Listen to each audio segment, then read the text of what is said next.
الحمد لله كفى والصلاة والسلام على سيد الرسل وخاتم الأنبياء وعلى آله وصحبه ومن بهديه مهتدى. أعوذ بالله من الشيطان الرجيم. وكذلك أنزلنا إليك الكتاب فالذين آتيناهم الكتاب يؤمنون به ومن هؤلاء من يؤمن به وما يجحد بآياتنا إلا الكافرون. سبحانك لا علم لنا إلا ما علمتنا إنك أنت العليم الحكيم. رب اشرح لي صدري ويسر لي أمري واحلل عقدة من لساني يفقهوا قولي واجعل لي وزيرا من أهلي رب زدني علما وارزقني فهما. ثم أما بعد. گرامی قدر بھائیوں بہنوں اور پیارے بچوں، یہ دیکھ لینا وہاں فرمانا وَإِلَٰهُنَا وَإِلَٰهُكُمْ واحد، ہمارا اور آپ کا معبود تو ایک ہی اللہ ہے. وَنَحْنُ لَهُ مُسْلِمُونَ، اور ہم اسلام قبول کرنے والے ہیں. ہم ایک تو اللہ کی سب باتیں قبول کی ہیں. تو بات یہ ہے کہ جو یہ آپ لوگ کہہ لیتے ہو کذالک انزلنا الیک الکتاب، انہی شرائط کے مطابق تو ہم نے یہ کتاب نازل فرما دی ہے بھی اس کتاب میں سب کچھ واضح ظاہر حق اور حقائق اور حقیقت.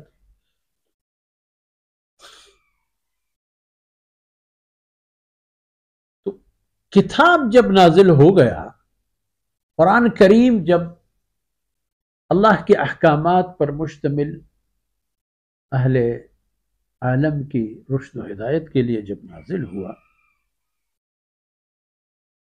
تو فالذین آتیناہم الکتاب،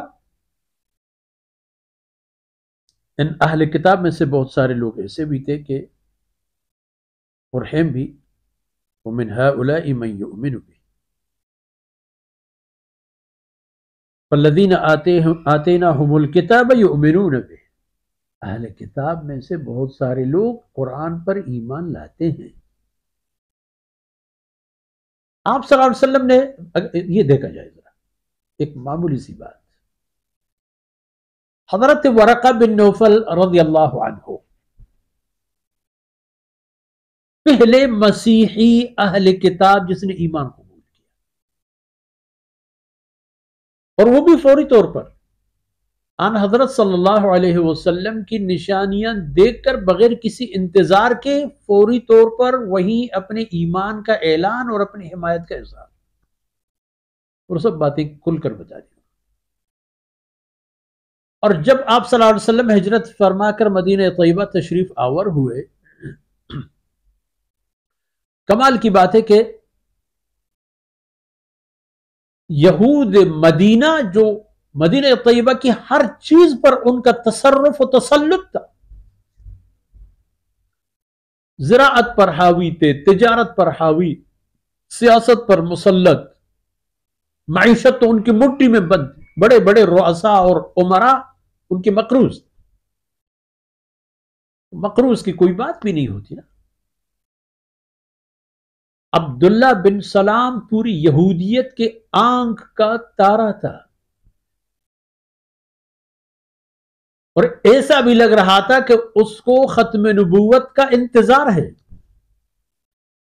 جب آپ صلی اللہ علیہ وسلم تشریف لائے مدینہ طیبہ، عبداللہ بن سلام آئے آپ کی خدمت میں صرف یہ دیکھنے کے لیے کہ دیکھیں واقعی آدمی وہی ہے یا نہیں.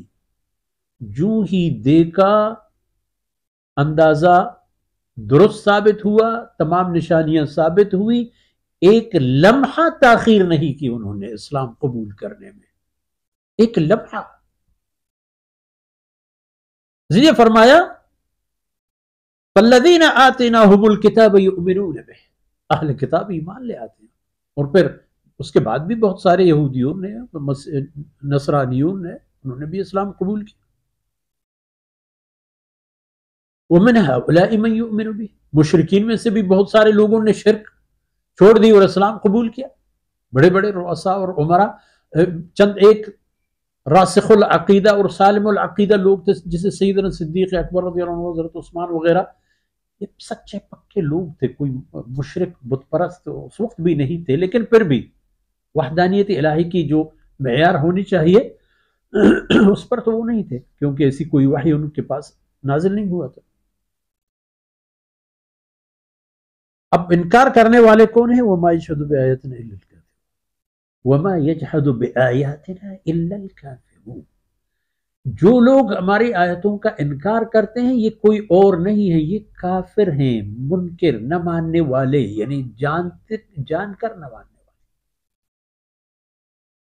جانتے ہیں حقیقت یہی ہے لیکن مانتے نہیں۔ اس طرح یہود نے بالکل اس کو پتہ چلا، ان کی تمام علماء کو پتہ چلا، لیکن ایمان کی سعادت صرف عبداللہ بن سلام کی نصیب میں آئی، اور پھر یہود کو ان کے کیے درے کی سزا ملتے رہے قرنوں دہروں زمانوں، اور انشاءاللہ قیامت تک یہ سلسلہ چلتا ہے۔ اللہ رب العزت کو تعین سے درگزر فرمائے۔ صلی اللہ علیہ نبینا محمد وعلى آلہ وصحبہ۔